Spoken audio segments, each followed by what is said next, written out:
Heat and cold, life and death, and of course, light and dark.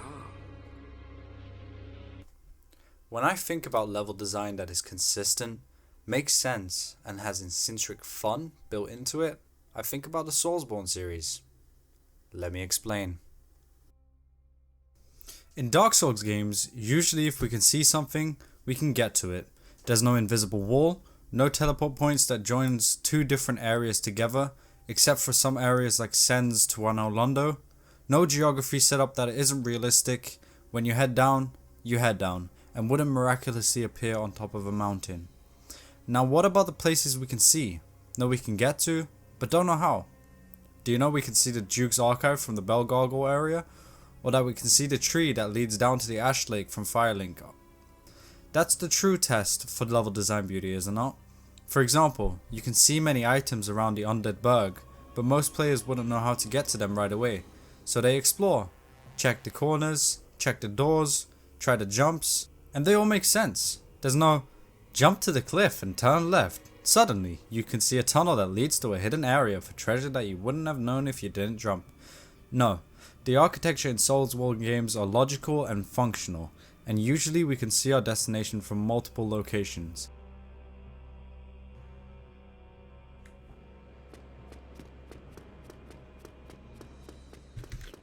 Oh look! An item! Oh, there's nothing attached to the balcony. Maybe I can jump from the rooftop?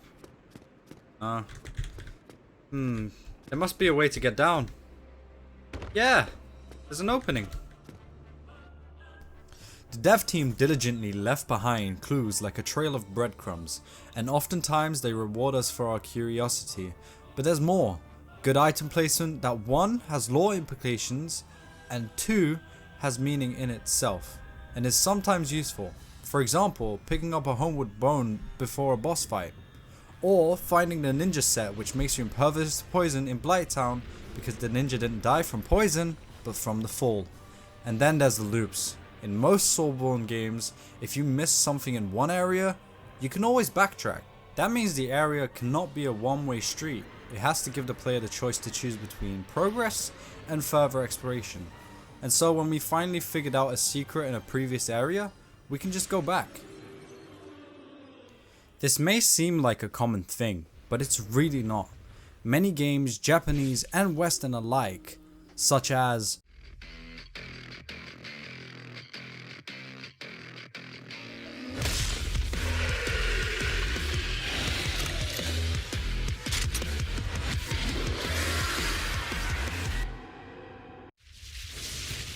Doom Eternal, love to lock an area after we've been through it, and the only way to revisit the area is to do New Game Plus, which sucks because not everyone has the free time to replay the same game again just to pick up some items that clearly didn't need because they've already beat the game without those items.